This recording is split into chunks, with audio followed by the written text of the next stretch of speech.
শ্রদ্ধা ভালোবাসা পালিত হলো অমর 21শে ফেব্রুয়ারি এবং সকল ভাষা শহীদদের প্রতি আরও একবার শ্রদ্ধা জানিয়ে শুরু করতে চাই আজকের নিউজরুম সংলাপ এবং স্বাগত জানাচ্ছি আমি ফখরুল ইসলাম এবং আমাদের সঙ্গে আজও যুক্ত আছেন তিনজন অতিথি। আমরা প্রথমেই তাদেরকে পরিচয় করাতে চাই। যুক্ত আছেন কবি কামাল চৌধুরী এবং যুক্ত আছেন ফরিদা ইয়াসমিন, সভাপতি জাতীয় প্রেস ক্লাব। আপনাদের দুজনকে স্বাগত জানাচ্ছি এবং আমাদের সঙ্গে যুক্ত হবেন ডক্টর গোলাম রহমান, শিক্ষাবিদ ও সাবেক প্রধান তথ্য কমিশনার। আমরা আলোচনা শুরু করব, তবে তার আগে আজ প্রকাশিত কয়েকটি পত্রিকার শিরোনাম জানিয়ে দিতে চাই শুরুতেই।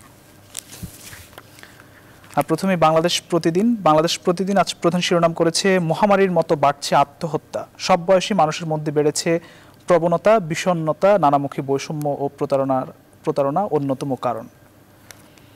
এটি নিয়ে প্রধান শিরোনাম করেছে বাংলাদেশ প্রতিদিন, একটি বিশ্লেষণধর্মী রিপোর্ট করেছে।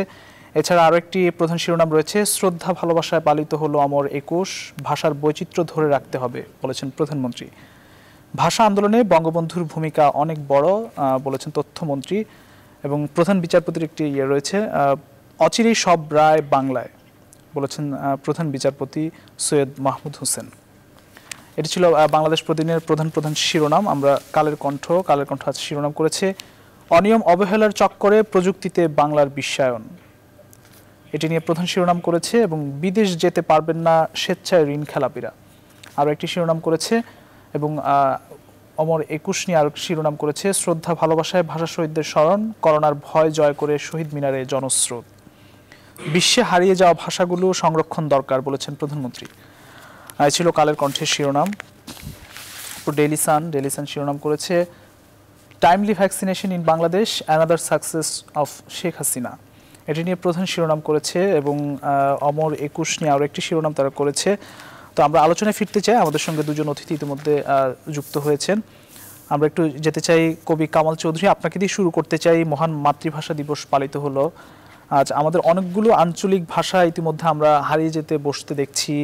আজকেও প্রধানমন্ত্রী ভাষার বৈচিত্র্য ধরে রাখার আহ্বান জানিয়েছেন এবং আপনার মতামত এবং বিশ্লেষণ দিয়ে শুরু করতে চাই। আপনি আসলে কি মনে করেন, কিভাবে আসলে আমাদের ভাষার যে মর্যাদা সেটা আমরা কতটা রাখতে পারছি, কি মনে করেন? অনেক ধন্যবাদ। আজকে মাননীয় প্রধানমন্ত্রী যে কথা বলেছেন আন্তর্জাতিক মাতৃভাষা ইনস্টিটিউটের যে অনুষ্ঠানে, এটি খুবই গুরুত্বপূর্ণ এবং এ বিষয়ে আসলে কাজ করার জন্য আন্তর্জাতিক মাতৃভাষা ইনস্টিটিউটে প্রতিষ্ঠিত হয়েছে। আপনারা জানেন যে ইউনেস্কো আমাদের শহীদ দিবসকে অর্থাৎ 21শে ফেব্রুয়ারিকে আন্তর্জাতিক মাতৃভাষা দিবস হিসাবে 1999 সালে ঘোষণা দেয় এবং আজকে সারা পৃথিবীতে মানে আমাদের যে গৌরব, আমাদের যে আত্মত্যাগের মহিমা, আমাদের এই যে অসাধারণ এই যে আত্মত্যাগ, এটি আজকে সারা পৃথিবীতে আমি বলবো যে উদযাপিত হচ্ছে এবং আমাদের শহীদদেরও স্মরণ করা হচ্ছে এবং সেই সঙ্গে প্রত্যেক জাতি তারা তাদের ভাষা সংরক্ষণের অঙ্গীকারের মাধ্যমে ব্যক্ত করছে। আন্তর্জাতিক মাতৃভাষা দিবসের আসলে মূল তাৎপর্য হচ্ছে যে এটি আপনার ভাষার বৈচিত্র্য সংরক্ষণ এবং সেই সঙ্গে বহু ভাষিকতাকে আপনার গুরুত্ব দেওয়া, একটা মাল্টিলিঙ্গুয়ালিজম যেটাকে আমরা বলি। একটা বিষয় আমরা জানি যে যদিও স্পেসিফিক্যালি একেবারে স্পষ্ট নির্দিষ্ট যে সংখ্যাটা জাতিসংঘ কিংবা ইউনেস্কো তারা উল্লেখ করছে তা সেরকম না, তবে ভাষা বিজ্ঞানী যারা আছে কিংবা নৃবিজ্ঞানী যারা আছে, যারা বিভিন্ন সময়ে বিভিন্ন ভাষা গোষ্ঠীর ভিতরে কাজ করেছে, তাদের যে তথ্য সেই তথ্য অনুযায়ী পৃথিবীতে প্রায় 7,000 ভাষা আছে এবং এই যে ভাষাগুলো আছে এই ভাষাগুলোর মধ্যে কোনো কোনো ভাষা আপনার উপভাষা হিসেবে আছে এবং এরকমও বলা হয় যে প্রতি 15 মানে আপনার কি বলা যায় দিনের মধ্যে একটি করে ভাষা বৃদ্ধি হচ্ছে। এটা এই জন্য বলা হচ্ছে যে অনেক উপভাষা কিন্তু হারিয়ে যাচ্ছে এবং আমরা জানি যে অনেক ভাষাও হারিয়ে যাচ্ছে। আমরা জানি যে পৃথিবীতে আসলে অনেক ভাষা, অনেক উপভাষা কিন্তু এভাবে হারিয়ে গেছে কারণ সংরক্ষণের অভাব। আমাদের যে 21শে ফেব্রুয়ারি, এটি একটা বিষয় খেয়াল রাখতে হবে যে 21শে ফেব্রুয়ারি যে আন্দোলন, আমি গভীর শ্রদ্ধার সঙ্গে স্মরণ করি জাতির পিতা বঙ্গবন্ধু শেখ মুজিবুর রহমানকে আজকের এই দিনে এবং সেই সঙ্গে আমি স্মরণ করি ভাষা শহীদদের। এই জন্যই যে জাতির পিতা বঙ্গবন্ধু শেখ মুজিবুর রহমানের ভাষা আন্দোলনে যে তার নেতৃত্ব সম্পর্কে আজকে আমরা সবাই জানি এবং আমরা যে বিভিন্ন গ্রন্থগুলো হাতে পাচ্ছি এবং সেই সঙ্গে একটা সময় কিন্তু বঙ্গবন্ধুর যে অবদান সেটাকে অস্বীকার করার চেষ্টা হয়েছে এবং পরবর্তীতে আমরা দেখেছি কিছু কিছু গ্রন্থেও কিন্তু ভিন্ন রূপ কথাবার্তা বলার চেষ্টা হয়েছে, কিন্তু আজকে আমরা যখন এসবি রিপোর্ট দেখি, আমরা বঙ্গবন্ধুর অসমাপ্ত আত্মজীবনী দেখি, কিংবা কারাগারের রোজনামচা দেখি, আমরা তখন দেখি এবং সেই সঙ্গে আমার দেখা নয় এসব বই যখন আমরা পড়ি এবং তার বক্তৃতাগুলো যখন আমরা পড়ি, আমরা জানি যে আসলে বঙ্গবন্ধু সেই সময় যে অসাধারণ একটা ভূমিকা পালন করেছে। আমি এই কথাগুলি বলছি, এর পেছনে একটি কারণ হচ্ছে আপনি লক্ষ্য করবেন যে অসমাপ্ত আত্মজীবনীতে বঙ্গবন্ধু একটি কথা কিন্তু গুরুত্বপূর্ণভাবে বলেছেন। তিনি বলেছেন যে বাংলাকে আমরা অন্যতম রাষ্ট্রভাষা করার আন্দোলন করেছি এবং কোন জাতি তার মাতৃভাষার অপমান সহ্য করে না। এবং এর ভেতরেই কিন্তু আপনি আন্তর্জাতিক মাতৃভাষা দিবসের যে মূল তাৎপর্য, অর্থাৎ প্রত্যেক ভাষাগোষ্ঠী, প্রত্যেক জাতিগোষ্ঠী, যেটাকে আমরা বলি এথনিক পিপল, মানে অর্থাৎ জাতিসত্তা, তারা প্রত্যেকে কিন্তু তার ভাষাকে কিন্তু ভালোবাসে এবং সেই ভাষা আসলে যত জনসংখ্যার দিক থেকে তারা যত ক্ষুদ্র হোক বা ছোট হোক না কেন, কিন্তু ভাষার ব্যাপারে কিন্তু ভাষা হচ্ছে একটা সংস্কৃতি। আমি যখন বাংলায় কথা বলি, আমি কিন্তু আমার সংস্কৃতিকে একসঙ্গে বহন করি। এই ভাষার ভেতরে কিন্তু দুই ধরনের বিষয় আছে। একটা হচ্ছে ভাষার একটা শব্দার্থ আছে, আবার ভাষার একটা নিহিতার্থ আছে, অর্থাৎ যেটাকে ইংরেজিতে অনেক সময় বলে কনোটেশন। এই যে নিহিতার্থ কিন্তু সংস্কৃতিকে ধারণ করে এবং আমরা যখন বাংলায় কথা বলি কিন্তু সেটা আমরা সংস্কৃতিকেও ধারণ করছি, কিন্তু আমরা যখন অন্য ভাষায় কথা বলি সেটা কমিউনিকেশনের জন্য বলি। অর্থাৎ সারা পৃথিবীতে কিন্তু এই ধরনের অনেক যে ভাষা আছে, সেই প্রত্যেকটা ভাষার গুরুত্বের কথা কিন্তু বঙ্গবন্ধু তখন কিন্তু বলেছেন, বইতে তিনি মানে সুনির্দিষ্টভাবে উল্লেখ করেছেন। আজকে যখন আন্তর্জাতিক মাতৃভাষা দিবস পালিত হচ্ছে, তারও কিন্তু মূল উদ্দেশ্য হচ্ছে সকল ভাষার সংরক্ষণ এবং সেই সঙ্গে ভাষা বৈচিত্র্যকে সংরক্ষণ। মাননীয় প্রধানমন্ত্রী কিন্তু এই কথাটাকে আসলে গুরুত্ব দিয়েছেন, যে ইউনেস্কো যে উদ্দেশ্যটার কথা বলেছে এবং যে আজকে সারা পৃথিবীতে প্রত্যেকেই যে অঙ্গীকারটা আমরা করছি স্ব ভাষাকে রক্ষা করার জন্য, এই যে 7,000 ভাষার কথা আমি বললাম, যদি এই ভাষাগুলি সংরক্ষণ করা না হয়, অনেক ভাষা কিন্তু বিলুপ্ত হয়ে গেছে, অনেক ভাষা বিপন্ন প্রায় ভাষা, এবং অনেক ভাষার মধ্যে লিপি নেই, কিন্তু দেখা যাচ্ছে যে কথ্য ভাষা হিসেবে টিকে আছে। তো এই সমস্ত ভাষাগুলির উপরে কিন্তু কাজ করার প্রয়োজন আছে। তো আমাদের মানে বর্তমান সরকার, আপনারা জানেন যে এই জন্য মাতৃভাষা ইনস্টিটিউটও প্রতিষ্ঠা হয়েছে, সরকার অনেকগুলি কাজও করছে। আমরা ক্ষুদ্র নৃগোষ্ঠী যারা আছে সে বাংলাদেশে ক্ষুদ্র নৃগোষ্ঠীদের ভাষাও কিন্তু এখন এই যে পাঠ্যপুস্তক, অর্থাৎ তাদের মাতৃভাষা যারা শিক্ষা দিতে পারে, সেজন্য বেশ কয়েকটা মানে 5টি এরকম গোষ্ঠীর ভাষা এখন কিন্তু লেখাপড়া শুরু হয়েছে, অর্থাৎ বই বিতরণ হচ্ছে, সেই ভাষায় তারা সুযোগ পাচ্ছে। অর্থাৎ ভবিষ্যতে আমাদের যে এখানে বাংলাদেশেও যে ভাষাগুলো বিলুপ্ত আছে, যে ভাষাগুলো যেমন লিপি নেই, সেই ভাষাগুলো কিন্তু একটা সময় কিন্তু বিলুপ্ত হয়ে যাওয়ার ভয় আছে, আবার কিছু কিছু ভাষা তো একেবারে বিলুপ্ত হয়ে গেছে। তো সেই জন্য এগুলিকে পুনরুদ্ধারের জন্য আমাদের সমন্বিতভাবে কাজ করা দরকার। পাশাপাশি সারা বৈশ্বিক প্রেক্ষাপটেও কিন্তু আন্তর্জাতিক মাতৃভাষা দিবসে আমি যদি সময় পাই, তাহলে আমি এই বিষয়টা নিয়ে আরেকটু পরে বলতে পারবো। আমি জানি না আপনাদের সময় কতটুকু। জি, আমি আসবো আপনার কাছে, বলুন, আপনি শেষ করুন। তো এই যে মানে বৈশ্বিক প্রেক্ষাপটে আমরা মনে করি যে বিশ্বের যে মাতৃভাষা, বিভিন্ন জাতি গোষ্ঠী এবং বিশেষ করে জাতিসত্তার বিষয়টা কিন্তু আমাদের অনুধাবন করা দরকার। কারণ জাতিসত্তার বিষয়টার সঙ্গে যদি আমরা ভালোভাবে না বুঝি, অ্যানথ্রোপোলজিক্যালিও বুঝতে হবে আমাদের, অর্থাৎ নৃবৈজ্ঞানিক দৃষ্টিকোণ থেকে, তাহলে ভাষা গোষ্ঠীর যে জায়গাটা, এটা আমরা যদি বুঝি, যে আমরা দেখবো যে সারা পৃথিবীতে বাঙালিরা হচ্ছে 3য় বৃহত্তম জাতিগোষ্ঠী। আমরা কিন্তু অনেক সময় সপ্তম বলি, আসলে কিন্তু আপনি যদি জাতিসত্তার দৃষ্টিকোণ থেকে দেখেন, সেটা 3য় বৃহত্তম জাতিগোষ্ঠী। এই বিষয়ে যদি প্রয়োজন আমি পরে কথা বলতে পারবো। আমি আর এই মুহূর্তে আমি আর বাড়াতে চাই না। আমি মনে করি সংরক্ষণটা খুবই গুরুত্বপূর্ণ এবং সেই জন্য বহুভাষিকতাকে আমাদের গুরুত্ব দিতে হবে সংস্কৃতির প্রেক্ষাপটে। ধন্যবাদ। জি, ধন্যবাদ। ফিরবো আপনার কাছে, আপনি থাকুন আমাদের সঙ্গে। ফরিদা ইয়াসমিন, আপনার কাছে আসতে চাই, আসলে প্রত্যেকটি রাষ্ট্রই আমরা দেখি যে তাদের ভাষাকে সবচেয়ে গুরুত্ব দিয়ে থাকে এবং বাংলাদেশই মনে হয় একমাত্র রাষ্ট্র যেটি কিনা ভাষাকে কেন্দ্র করে এই রাষ্ট্রটির জন্ম হয়েছে এবং এই জাতি আসলে ভাষার জন্য জীবন দিয়েছে। বাংলা ভাষার বিস্তৃতি বিশ্বের বিভিন্ন দেশে হয়েছে বটে, কিন্তু একটিকে ভাষাকে বাঁচিয়ে রাখতে আসলে সেই ভাষার যে সাহিত্যকে সমৃদ্ধ করার ব্যাপার থাকে কিংবা চর্চার জায়গা থাকে, আধুনিকায়নের এই সময় সেই চর্চাটা আসলে কতটা হচ্ছে, এই জায়গায় যদি আপনি একটু বলতেন। আপনাকে অনেক ধন্যবাদ। বাংলা মানে একমাত্র বাংলাদেশ যেটি মানে ভাষা ভিত্তিক যেটি রাষ্ট্র প্রতিষ্ঠা হয়েছিল, তো এর সূচনা কিন্তু হয়েছিল যে বাংলাদেশের যে স্বাধীনতার সূচনাটা হয়েছিল ভাষা আন্দোলনের মধ্য দিয়ে। তো 1952 সালে আমরা জানি যে ভাষা আন্দোলন হয়েছিল, যেটা 21শে ফেব্রুয়ারি আমরা আজকে মানে গতকাল যে দিনটি পালন করলাম, ভাষা শহীদদের 21শে ফেব্রুয়ারি এবং আন্তর্জাতিক মাতৃভাষা দিবস। কিন্তু এই 52-রও অনেক আগে, যে 1947 সালে আমাদের যে ভাষা আন্দোলনের সূচনা হয়েছিল, সেখানে আমি যে একটা কথা, যে কথাটি বলতে চাই, যে বঙ্গবন্ধু শেখ মুজিবুর রহমানের অবদান নিয়ে কথাগুলো আসছে। তো 1947 সালের যখন 7ই সেপ্টেম্বর যুবলীগের একটি কর্মী সম্মেলন হয়েছিল, সেখানে ভাষাভিত্তিক যে যুবলীগের কর্মী সম্মেলনে আমাদের জাতির পিতা বঙ্গবন্ধু শেখ মুজিবুর রহমান একটি প্রস্তাব উত্থাপন করেছিলেন। তখন কিন্তু তার বয়স মাত্র 27 বছরের তিনি।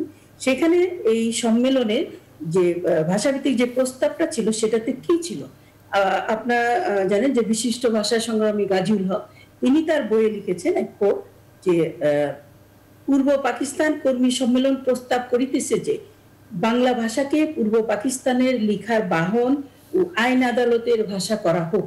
সমগ্র পাকিস্তানের রাষ্ট্রভাষা কি হইবে তৎসম্পর্কে আলাপ আলোচনা ও সিদ্ধান্ত গ্রহণের ভার জনসাধারণের উপর ছাড়িয়ে দেওয়া হোক এবং জনগণের সিদ্ধান্তই চূড়ান্ত বলিয়া গৃহীত হবে।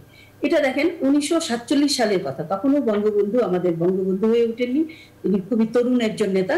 তিনি কিন্তু এই রাষ্ট্রভাষার বিষয়ে সেই সময়তে কথা বলেছেন। তারপরে যে আন্দোলনগুলোতে বঙ্গবন্ধুর যে সম্পৃক্ততা, এগুলো আমরা কামাল ভাই যেটা একটু আগে বলেছেন, যে আমরা যখন বঙ্গবন্ধুর আত্মজীবনীগুলো পড়ছি তখন কিন্তু সেগুলো আমরা জানতে পারছি, এবং যে সিক্রেট ডকুমেন্ট যেটি প্রকাশিত হয়েছে সেখানে কিন্তু এই মানে ডিটেইলস বিষয়গুলো আছে, তিনি কিভাবে আন্দোলনের সাথে সম্পৃক্ত ছিলেন। তো এতদিন আমরা অবশ্য সেগুলো অনেক কিছু জানতে পারিনি। আমরা যখন এই বঙ্গবন্ধুর লেখা বইগুলো প্রকাশিত হলো, আত্মজীবনী, সেখানে অসমাপ্ত আত্মজীবনী, তারপর আবার নয়া চীনে আমার দেখা নয়া চীন, সেখানে ওই বিষয়গুলো আছে। তো এগুলো আমাদের একটি দেশকে স্বাধীনতা আন্দোলন, এর পূর্বে যে ভাষাভিত্তিক রাষ্ট্র প্রতিষ্ঠা, এবং তারপরে যে আজকের এই বাংলাদেশ, এবং যখন 21শে ফেব্রুয়ারি আন্তর্জাতিক মাতৃভাষা দিবসের স্বীকৃতি পেল, এটার মানে মূল এটা যদিও আমাদের মানে বাংলাদেশের অর্জন থেকে এসেছে, যে ভাষার জন্য একটি দেশ রক্ত দিয়েছে, এরকম কিন্তু পৃথিবীর কোথাও এইরকম ঘটনা ঘটেনি। এবং এই ভাষা আন্দোলন থেকে শুরু করে এই আন্দোলনগুলি পর্যায়ক্রমে আমাদের স্বাধীনতা আন্দোলনে পরিণত হলো, আমাদের দেশ স্বাধীন হলো। তো এইটা যখন সারা বিশ্বের মানুষকে উদ্বেলিত করেছে, সারা বিশ্বের মানুষ এখন কিন্তু জানে যে মাতৃভাষা কি। এই 21শে ফেব্রুয়ারিকে সম্মান জানানোর জন্য আন্তর্জাতিক মাতৃভাষা দিবস, জাতিসংঘ আন্তর্জাতিক মাতৃভাষা দিবস যে ঘোষণাটা দিলেন, এটা উদ্দেশ্যটা হলো যে সারা পৃথিবী যত যত মানে মাতৃভাষা আছে তার সম্মান, তার মর্যাদা রক্ষায় এবং সেই ভাষাগুলোকে টিকিয়ে রাখার জন্য প্রত্যেক জাতি যেন মানে সচেষ্ট থাকে, প্রত্যেক জাতি সেগুলো আন্তরিক থাকবে এবং সেভাবেই তার ভাষাকে টিকিয়ে রাখবে। তো আজকে যে প্রসঙ্গটি আসলো যে অনেক ভাষা হারিয়ে যাচ্ছে, এবং সেই ভাষাগুলো হারিয়ে যাচ্ছে, আমাদেরকে যারা এই ভাষা মানে আমরা বুঝি মাতৃভাষা কি, যা প্রত্যেকটা দেশে সেখানে কাজ করতে হবে। যে কথাটা আপনি বললেন যে এইগুলো এখন টিকিয়ে রাখার জন্য কি করা উচিত আমাদের প্রত্যেকের। তো আমরা আমাদের দেশের প্রেক্ষাপটে যে কথাটা, যে বাংলা ভাষা, আমরা এদেশে শুধু রাষ্ট্রভাষা প্রতিষ্ঠা না, রাষ্ট্রভাষা প্রতিষ্ঠা এবং যে কথাটা ছিল যে সর্বস্তরে বাংলা ভাষা চালু। তো সর্বস্তরে বাংলা ভাষা আমরা আজকে মানে আমাদের 52 ভাষা আন্দোলন বলি, সেটি তো অনেক আগের কথা, 70 বছর আগের কথা। তারপরে যখন আমরা দেশ স্বাধীন হলো, সেটি কিন্তু 50 বছর হয়ে গেল। তো এই 50 বছরে এসে আমরা আসলে কি করতে পেরেছি? এর আগে ছিল আমরা অন্যান্য বলা যায় যে এটি স্বাধীন দেশ ছিল না, অন্যরা শাসন করেছে, কিন্তু 50 বছরে আমরা কি করেছি?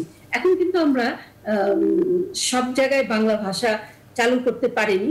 তবে এখন আজকেও আপনারা আমাদের প্রধান বিচারপতি যে কথাটি বলেছেন যে সর্বস্তরে বাংলা ভাষার জন্য যে প্রচেষ্টা, সেটা অচিরেই সব রায় বাংলায় দেওয়ার কথা বলেছেন। হ্যাঁ, সেটা বলছি যে বিচার প্রক্রিয়া অচিরেই সব রায়গুলো বাংলায় হবে। আপনি জানেন যে ইতিমধ্যে নিম্ন আদালতের সব রায় কিন্তু বাংলায় লেখা হচ্ছে, এবং উচ্চ আদালতের সম্প্রতি যে রায়টি বাংলায় দেওয়া হয়েছে সেটি কিন্তু আমার প্রধানমন্ত্রী শেখ হাসিনা যে গোপালগঞ্জে যে হত্যা চেষ্টা হয়েছিল তার উপর যে রায়টি হয়েছে, মানে উচ্চ আদালতে যে রায়টি হয়েছে সেটি কিন্তু সম্পূর্ণ বাংলায় দেওয়া হয়েছে। কয়েকদিন আগে যে রায়টি হলো 10 জনের ফাঁসি বহাল আছে, এই রায়টির বাংলায় প্রথম রায় উচ্চ আদালতে। তারপরে একটি অ্যাপ চালু করে তারা করেছেন যে যাতে সমস্ত রায়গুলো বাংলায় অনুবাদ করে সেটা বাংলায় করা যায়। এটি একটি ভালো উদ্যোগ। আমি এবং এই উদ্যোগগুলো যে নিম্ন আদালত বলেন এবং এই যে উচ্চ আদালতের রায়, এগুলো কিন্তু এই সরকারের গৃহীত ওই পদক্ষেপগুলো, এবং এগুলো আমি মনে করি অনেক অনেক দূর এগিয়ে নিয়ে যাচ্ছে। বা এবং আরেকটি কথা আমি বলতে চাই যে গত বেশ কয়েক বছর আগে সেটি মানে ডিজুস কি বলে এটাকে জেনারেশন, মানে খুব বাংলাকে বিকৃত করে বিভিন্ন সাইনবোর্ডে লেখা হয়েছিল, সেগুলো কিন্তু এইসবের কিন্তু ব্যবস্থা নিয়েছে, এগুলো আমি এখন দেখি না। এবং আরেকটি যে হাইকোর্ট কিন্তু আরেকটি রায় দিয়েছে যে আপনার এফএম রেডিওগুলোতে যে উচ্চারণগুলো করা হয় বাংলা ইংলিশ মিলিয়ে, এবং বাংলাকে খুব বিকৃত উচ্চারণ করা হচ্ছে, সেটি কিন্তু অনেক প্রায় 2012-তে সম্ভবত এই রায়টি দেওয়া হয়েছে। তো আজকে অনেক বছর হয়ে গেছে, যদিও এফএম রেডিওর এইগুলো এখনো পরিবর্তন হয়নি, তবে এর জন্য আমি বলবো যে যেমন রায় ঠিক আছে, রায় দিয়ে বা ঠিক আইন করে অনেক কিছু করা যায় না, মানুষের মধ্যে একটি ব্যাপক সচেতনতা দরকার যে আমার মানে বাংলা ভাষার শুদ্ধ উচ্চারণ, শুদ্ধ লিখন পঠন এগুলো, এবং সেই সঙ্গে অন্যান্য মাতৃভাষা আমাদের এখানে কিন্তু অনেক এথনিক গোষ্ঠী আছে, আমরা মানে বিভিন্ন উপজাতি যাদেরকে আমরা বলছি যে তাদের কিন্তু মাতৃভাষাটা অন্য বাংলা না, তাদের সেই ভাষায় তারা যেন পড়াশোনা করতে পারে সেগুলো চর্চা দরকার। কারণ তারা বাংলায় ছোট মানে স্কুলে বাংলা পড়ছে, কিন্তু তার ভাষার জন্য সেরকম কিছু শিক্ষার কোনো নাই, সেরকম পদ্ধতি নাই যে যাতে সে তার নিজের ভাষায় লেখাপড়া করতে পারে। এখানে আমি বলবো যে নীতি নির্ধারক যারা আছে, নীতি নির্ধারক পর্যায়ে তাদের এই বিষয়গুলো সচেতন হওয়া দরকার যে এই বাংলা ভাষার সঙ্গে সঙ্গে আমাদের যে উদ্দেশ্য যেটা যে মাতৃভাষা, এই প্রত্যেকটা জাতিগোষ্ঠীর মাতৃভাষা যেন তারা চর্চা করতে পারে, তাদের এই ভাষাগুলো যেন হারিয়ে না যায়, তারা যেন নিজের ভাষায়, আমাদের যেন আমরা বাংলা ভাষায় আমাদের মাতৃভাষা আমরা কথা বলার জন্য লড়াই সংগ্রাম করেছিলাম, আমরা কথা বলতে চাই, আমার নিজের ভাষায় আমার অনুভূতি প্রকাশ করতে চায়, সেরকমই তারাও যেন তাদের মাতৃভাষা বাংলা ভাষার লেখালেখি করবে, শিখবে, পাশাপাশি তাদের মাতৃভাষাটা তারা চর্চা করতে পারে, সেই পদ্ধতি মানে সেই ব্যবস্থাও সরকার নিবে আমি মনে করি, এবং সেখানে আরো বেশি নজর দেওয়ার প্রয়োজন আছে। জি, অসংখ্য ধন্যবাদ, আপনি অনেকগুলো বিষয় তুলে ধরেছেন। আমরা একটু যেতে চাই, আমাদের সঙ্গে যুক্ত হয়েছেন ইতিমধ্যে ডক্টর গোলাম রহমান, শিক্ষাবিদ ও সাবেক প্রধান তথ্য কমিশনার। স্যার, আপনাকে স্বাগত জানাচ্ছি। আমরা একটু আপনার কাছে আসতে চাই, যে বিষয়টি ফরিদা ইয়াসমিন বললেন, আসলে আমাদের যে আঞ্চলিক ভাষাগুলো রয়েছে, আমাদের যে এথনিক জাতিগোষ্ঠী রয়েছে, তাদের ভাষাগুলো বা তাদের শিক্ষাক্ষেত্রে আসলে তাদের ভাষাগুলোর যে প্রচলন, আজকে প্রধানমন্ত্রীও বলেছেন যে ভাষার যে বৈচিত্র্য ধরে রাখার বিষয় তিনি আহ্বান জানিয়েছেন। আমরা আসলে সবকিছু বিবেচনা আসলে কতটা সমৃদ্ধ করতে পেরেছি, কিংবা বাংলা ভাষা ব্যঙ্গাত্মক করা হচ্ছে, এসব বিষয় নিয়ে আপনি যদি একটু বিশ্লেষণ করেন। ধন্যবাদ। বিষয়টি হচ্ছে যে মাতৃভাষা স্বীকৃতি পেয়েছে পাকিস্তানের সেই 52 সালে যে আন্দোলন ছিল, সেটা ছিল মাতৃভাষা বাংলাকে রাষ্ট্রভাষা প্রতিষ্ঠিত করার আন্দোলন, এবং সেটি সফল হয়েছিল। আমাদের ভয় যারা জীবনের বিনিময়ে এই ভাষাটিকে তারা প্রতিষ্ঠিত করেছেন।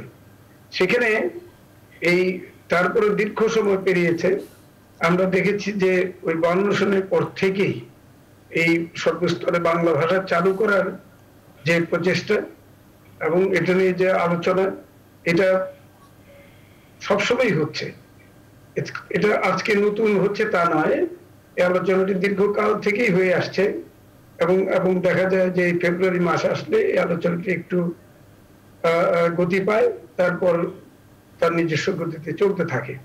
আবার এটাও ঠিক যে বাংলাদেশের স্বাধীনতার পরে আমরা দীর্ঘ একটা সময়, প্রায় 21 বছর, আমরা কিন্তু সঠিক পথে চলতে পারিনি। আমাদের গতিময়তা কিন্তু বিভিন্ন ভাবে এই 21 বছর থেমে গিয়েছে কিংবা থামানো হয়েছে, এবং যেখানে আমাদের স্বাভাবিক গতিশীলতা সেটি আমরা দেখাতে পাইনি, আমাদের কোনো কাজে কর্মের উন্নয়নে, চিন্তা ভাবনা দর্শনে কিছুতেই নয়। এবং সেখানে সোনার বাংলার স্বপ্ন বঙ্গবন্ধু দেখেছিলেন, সেই সোনার বাংলার স্বপ্ন সেইভাবে আমরা মানে প্রতিষ্ঠিত করার জন্য এগোতে পারিনি। সুতরাং এই 50 বছরের মধ্যে কিন্তু এক অর্থে 21 বছর একটা ভয়াবহ দুঃসময় গেছে। তারপরও আলোচনা চলছে এবং কিছু কিছু পদক্ষেপ চলছে এবং কিছু কিছু পদক্ষেপে আমরা সফল হচ্ছি। বিশেষ করে ভাষার ক্ষেত্রে যদি বলা যায় যে এই যে আমরা পিলখানা যে আমরা হত্যাকাণ্ড বিচার দেখেছি, সেই বিচারের রায় কিন্তু বাংলায় বেরিয়েছে এবং এই যে সম্প্রতি যে বিচারের রায়টির কথা ইয়াসমিন বললেন, এটিও বাংলায় হয়েছে এবং এই কথাটি কিন্তু দীর্ঘকাল যাবৎ মানে চলে আসছে যে উচ্চ আদালতের রায়গুলোকে বাংলায় করা। এটা এক ধরনের, আমার মনে হয় এক ধরনের শৈথিল্য কিংবা এক ধরনের মনোজগতের এক ধরনের প্রস্তুতির ব্যাপার। মানসিকভাবে যদি আমরা প্রস্তুত হই তাহলে এটা কার্যে রূপান্তর করা খুব কঠিন বলে মনে হয় না। কঠিন তো কিছুটা অবশ্যই আছে, এই জন্যে যে একটা সময় ছিল যে এই আইনের যে বিভিন্ন টেকনিক্যাল টার্মিনোলজি কিংবা টার্মস কিংবা জার্গনস, এগুলো কিন্তু এক সময় ইংরেজি সব ছিল, কিন্তু এখন আমরা দেখছি বই পুস্তক, আইনের সমস্ত বই পুস্তক সবই কিন্তু বাংলায় পাওয়া যাচ্ছে এবং বাংলায় রচিত হচ্ছে এবং সেখানে তো তাহলে এই কাজটা কিন্তু অনেক অনেক সহজ হয়ে এসছে। সেখানে তাহলে যারা বৈচারিক কার্য সম্পাদন করেন তাদের একটা প্রস্তুতি, একটা বড় ধরনের প্রস্তুতির প্রয়োজন আছে, একটা মানসিক ভাবে প্রস্তুতি এবং তাদের সেই বাংলা ভাষায় লেখার দক্ষতা অর্জন করার একটা ব্যাপার আছে। আমরা জানি যে আমরা ভাষায় শুধু বাংলা কেন, সব ভাষাতেই আমরা খুব ভালো না, দুর্বল। আমাদের শিক্ষা প্রতিষ্ঠানের দুর্বলতা, শিক্ষা অর্জনের দুর্বলতা, শিক্ষা প্রদানের দুর্বলতা, এটাকে ছোট করে দেখার কোনো সুযোগ নেই। আমরা একেবারে যদি প্রাথমিক বিদ্যালয় থেকে শুরু করি, সেখানে যারা শিক্ষকতা করেন তাদের যদি মেধা কিংবা তাদের যে শিক্ষাগত যোগ্যতা, এখানে অনেক ধরনের ঘাটতি আছে এবং সেখানে ভাষা শেখানোর জন্য তার যে দক্ষতা নৈপুণ্য দরকার, সেগুলো অত্যন্ত ঘাটতি আছে। সেই জায়গাগুলি আমাদের দেখা দরকার, নইলে আমরা গোড়ায় গলদ রেখে তো আমরা উপরের দিকে খুব ভালো মানে ফলাফল দিতে পারবো না। আমরা একটা মূর্তি বানাবো, সেই মূর্তিটার পা দিব কাদা দিয়ে আর শরীরটা দিব পিতল দিয়ে কিংবা ব্রোঞ্জ দিয়ে, তাহলে তো সেই পুতুলটা কিংবা মূর্তিটা তো দাঁড়াবে না, ভেঙে যাবে। সুতরাং যদি আমরা ওই গোড়া থেকে যদি শুরু না করতে পারি তাহলে আমাদের এই পুরো পদ্ধতিটা, পুরো সিস্টেমটাই কার্যকর হবে না। সেই জন্য আজকে শুধু বিচারিক কার্যকলাপে এই রায় লেখার ব্যাপারে শুধু বাংলা ব্যবহার হবে তাই নয়, এই প্রতিটি অফিসের কাজকর্ম তো এখন বাংলাই হচ্ছে এক অর্থে। সুতরাং সেখানে খুব বড় ধরনের চ্যালেঞ্জ তো নেই এখন। আমরা যেহেতু আমাদের মন মানসিকতায় আমরা অনেকখানি এগিয়েছি, সেখানে কাজটি এখন শুধু কোনো কোনো ক্ষেত্রে উদ্যোগ নেওয়ার ব্যাপার। এখন যেহেতু একটা সময় ছিল যে এই আইন কানুনগুলো ইংরেজিতে ছিল, সেগুলোর বই পুস্তকগুলো ইংরেজিতে ছিল, আইন শিক্ষা ইংরেজিতে ছিল, যে কারণে যারা সেখান থেকে শিক্ষিত হয়েছেন তাদের ব্যবহার উপযোগী করা এই টেকনিক্যাল বিষয়গুলোকে রূপান্তর করার সমস্যা ছিল। তারপরে এখন দেখা যাচ্ছে যে সম্প্রতি ভারতীয় দূতাবাস থেকে বলা যাচ্ছে তারা আমাদের ওই কোর্টের যে রায়গুলো সেগুলোকে বাংলা লেখার জন্য একটা অ্যাপস তারা সুবিধা দিবেন। সেই অ্যাপসের কথা আমরা দেখেছি। এখন গুগলের কিন্তু এই অ্যাপস আছে বাংলাকে ইংরেজি করার, ইংরেজিকে বাংলা করার, এই ট্রান্সলেশন গুলো প্রায় সব ভাষাতেই আজকাল মানে পাওয়া যাচ্ছে। কিন্তু বিষয়টা হচ্ছে যেটা খুব সুষ্ঠু কিংবা খুব সুন্দরভাবে হচ্ছে এ কথাটা বলা যাবে না।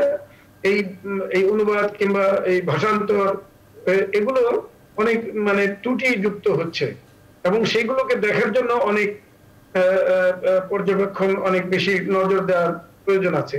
তো সেখানে একটা সময় ছিল যে এই মেকানিক্যাল ট্রান্সলেশন কিংবা যে যান্ত্রিক যে ভাষার অনুবাদ সেটা একেবারেই গ্রহণযোগ্য নয়, এটা একটা ছিল। কিন্তু আমরা দেখছি যে ইংরেজি ভাষা কিংবা অন্যান্য অনেক ভাষাতেই অনেক জটিলতা আছে, তাদের উচ্চারণ, তাদের ভার্বের ব্যবহার, তাদের বিভিন্ন শব্দের প্রয়োগের ব্যাপারে সব ভাষাতেই জটিলতা আছে। কিন্তু অনেক ক্ষেত্রেই দেখা যায় যে এগুলো অনেক সমাধান হয়েছে। এই সমাধানটা একেবারে ছোট না, যথেষ্ট অগ্রগতি হয়েছে। এখানে বাংলাতে এখন হাঁটি হাঁটি পা পা করে এই যান্ত্রিক যে ট্রান্সলেশন কিংবা অনুবাদের যে প্রচেষ্টা হচ্ছে, এটা এখনো চ্যালেঞ্জ, এখনো আমাদের গ্রহণ করা খুব সহজ না। কিন্তু সেটি গ্রহণ করতে গেলেও আবার পর্যবেক্ষণ করতে হবে, আমাদের নজরদারি করতে হবে, আবার দেখতে হবে সুষ্ঠুভাবে সেটা অনুবাদ হয়েছে কিনা, এবং সেই যে সুষ্ঠুতা কিংবা দক্ষতা সেটিও কিন্তু আমাদের অর্জন করতে হবে। সুতরাং ভাষার ব্যবহারে উদার হতে হবে। আমাদের বিভিন্ন ভাষা থেকে আমাদের ভাষায় শব্দ আসবে, বিভিন্ন ধরনের ভাব আসবে, বিভিন্ন ধরনের শব্দের প্রয়োগ হবে, তাতে করে আমাদের ভাষা উন্নত হবে, আরো সমৃদ্ধ হবে। ভাষা এবং সংস্কৃতি দুটোই কিন্তু অন্য ভাষা এবং সংস্কৃতি থেকে যতখানি যোগ হবে তত সেই ভাষা এবং সংস্কৃতি উন্নত হবে, এটি আমরা জানি। এটা একটা গতিশীল প্রক্রিয়া, একটা ডিনামিক প্রসেস। সুতরাং এটা কোথাও আটকে কিংবা থামিয়ে রাখা এটা সমীচীন হবে না, এটা তার নিজস্ব গতিতে এগোতে হবে, আবার জোর করে চাপিয়ে দিলেও হবে না। সুতরাং এই সীমাবদ্ধতাগুলো আমাদের বিবেচনা রাখতে হবে। আমরা যদি ভাষার কথা বলি, আমরা কিন্তু আবার ওই গোড়া থেকে অনেক ক্ষেত্রে শুরু করতে হবে। 52 সালের ভাষা আন্দোলনের পর থেকে আমরা দেখেছি রাস্তায় রাস্তায় সাইনবোর্ডে ইংরেজি ভাষা, ইংরেজি লেখা, ইংরেজি সাইনবোর্ডকে বাংলায় করা হতো। এখনো কিন্তু আপনি প্রচুর ইংরেজি সাইনবোর্ড পাবেন। এই যে কত দশক পার হয়ে গেল, তারপরেও তো চলছে, কিন্তু আবার সংস্কারও হচ্ছে, আবার আমরা কোনো ক্ষেত্রে পিছিয়েও যাচ্ছে। এই যে বিষয়টি, এটিকে ছোট করে দেখেন না। আমাদের মন মানসিকতা, আচার আচরণে আমাদের এই পরিবর্তনটা প্রয়োজন। তাহলে হয়তো আমরা অনেক বেশি হাসিল করতে পারবো, অ্যাচিভ করতে পারবো, এটা আমি বিশ্বাস করি। জি স্যার, আপনার কাছে আসবো, আপনি থাকুন আমাদের সঙ্গে। আমরা একটু যেতে চাই কবি কামাল চৌধুরী, আপনার কাছে আসতে চাই। আসলে যে বিষয়গুলো আমরা শুনলাম যে আমাদের ভাষা ব্যঙ্গাত্মক হচ্ছে কিংবা মিক্সড করে অন্যভাবে উপস্থাপন করা হচ্ছে, এই বিষয়গুলো তো নিশ্চয়ই সংস্কৃতি মন্ত্রণালয়ের দেখার দায়িত্ব রয়েছে। তারা আসলে কতটা দেখছে, এবং একই সঙ্গে জানতে চাই যে আমাদের বাংলা ভাষার যে সাহিত্যর কতটা এই পর্যায়ে এসে অথবা আধুনিকায়নের যুগে সমৃদ্ধি ঘটছে, আপনি যদি একটু বলেন, সংক্ষেপে যদি বলেন। অনেক ধন্যবাদ। আসলে শুধুমাত্র একটি মন্ত্রণালয়কে দেখার দায়িত্ব দিয়ে দিলে কিন্তু আসলে ভাষার মুক্তি ঘটবে না। মনে রাখতে হবে যে ভাষা হচ্ছে আমাদের সবার, এবং ভাষা হলো আসলে একটা জাতির সম্পদ, একটা জাতির সংস্কৃতি। কিন্তু এই যে সমাজ, কিছুক্ষণ আগে গোলাম রহমান সাহেব এটা সম্পর্কে বলেছেন, আপনি যদি 3 মিনিটে শেষ করেন আর কি, আমরা একদম শেষ পর্যায়ে চলে এসেছি। যাই হোক, আমি খুব দ্রুত যদি বলতে যাই তাহলে আসলে অনেক কথা হয়তো বলা হবে না, তবু আমি খুব দ্রুতই আপনাকে বলবো।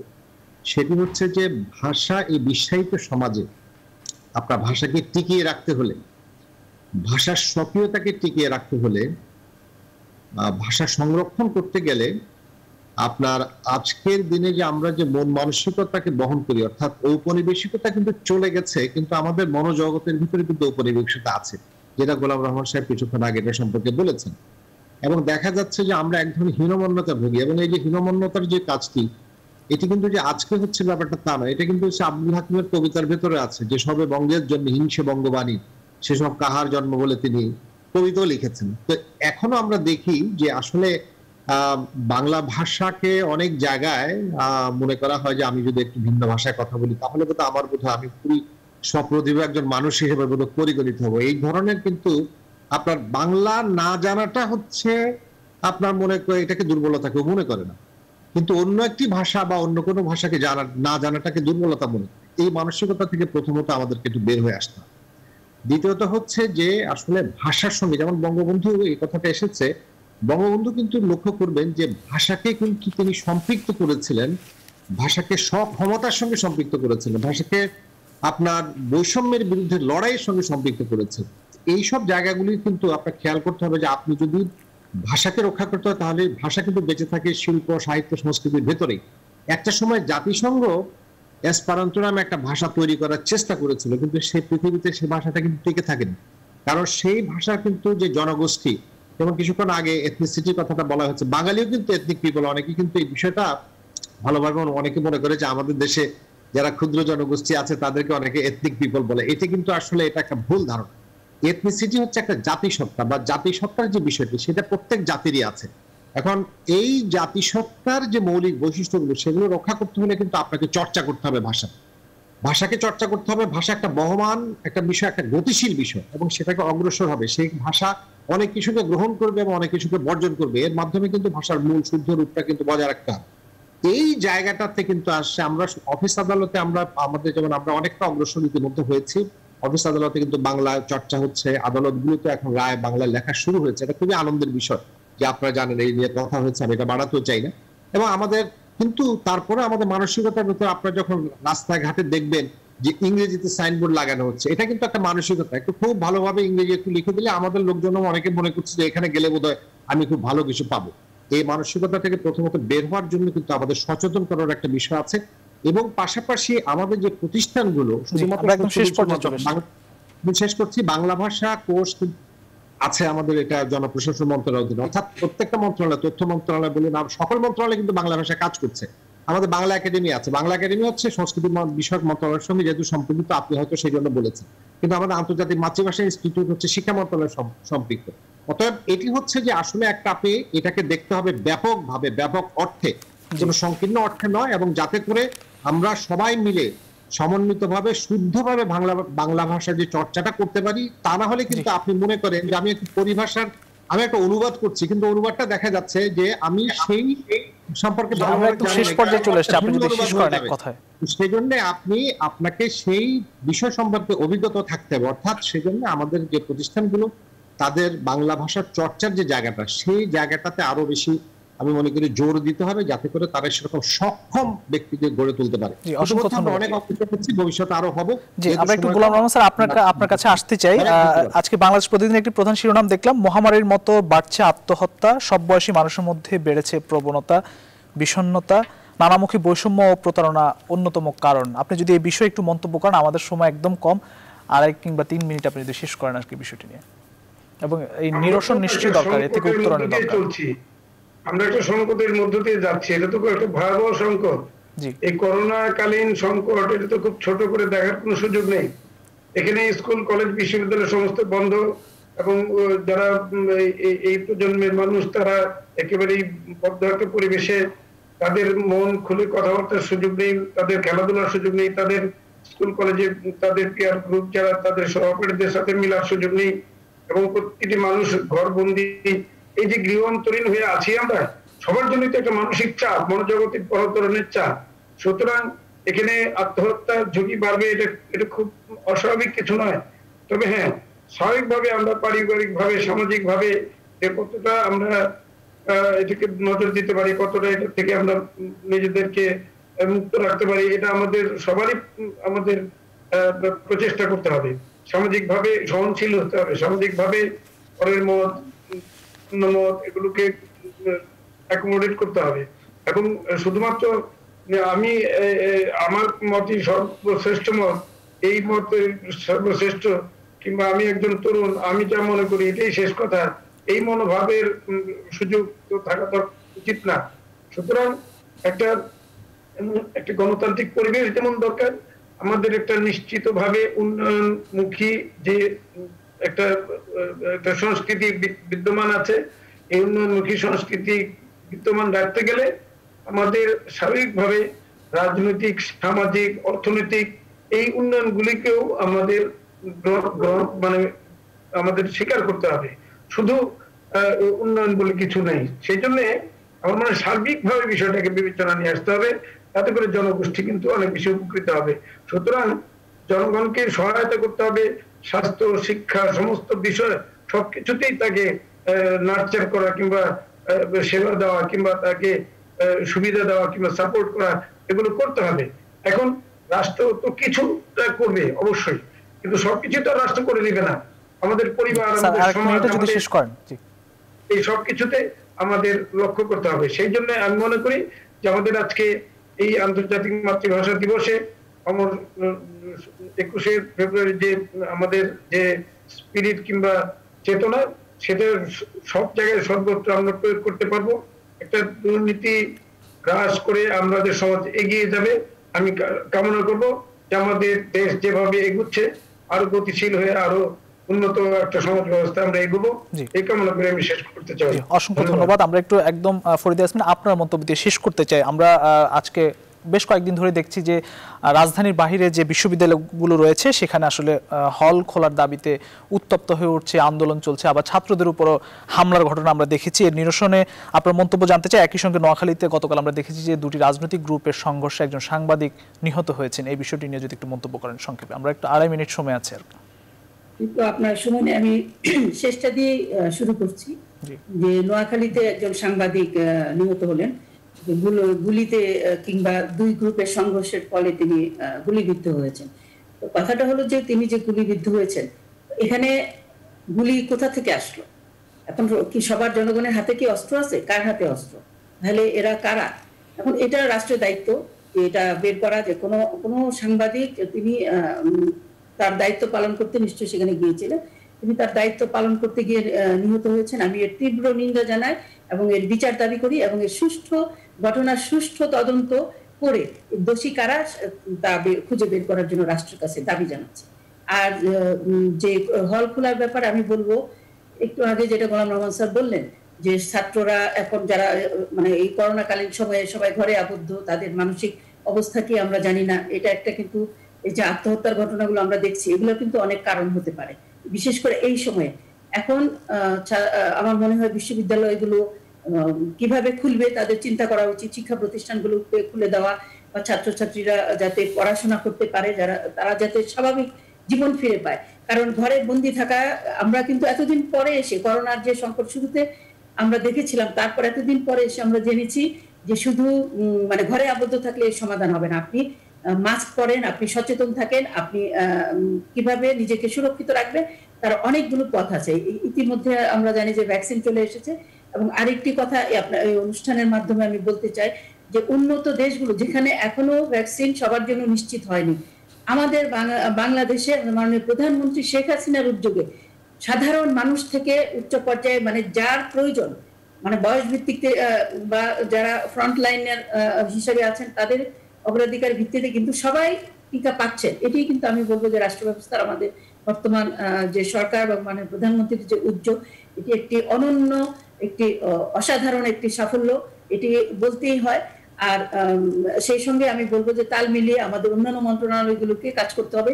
শিক্ষা মন্ত্রণালয় এখানে খুবই গুরুত্বপূর্ণ, তাদেরকে আরো বেশি চিন্তা করতে হবে, যেহেতু এরা আমাদের ভবিষ্যৎ।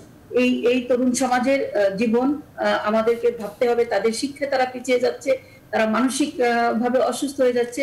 তাদেরকে এখন কিভাবে মূল ধারায়, মূল কাজে, তাদের মূল কাজ যেটা শিক্ষা, সেখানে ফিরে আনা যাবে, সেটা স্বাভাবিক একটি জীবনে ফিরে আনা যাবে, সেভাবে উদ্যোগ নিতে হবে।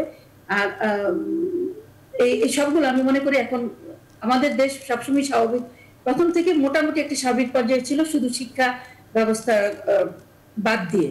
আপনি জানেন যে শুরু থেকে যেভাবে স্কুল কলেজ ইউনিভার্সিটি বন্ধ ছিল, সেটা একটা দাবি ছিল এবং সেটা প্রয়োজন ছিল হয়তো, কিন্তু এখন এসে আমাদের চিন্তা করতে হবে কত দ্রুত শিক্ষা প্রতিষ্ঠান খুলে দেওয়া যায়, কত দ্রুত মানুষের জীবন স্বাভাবিক করা যায়।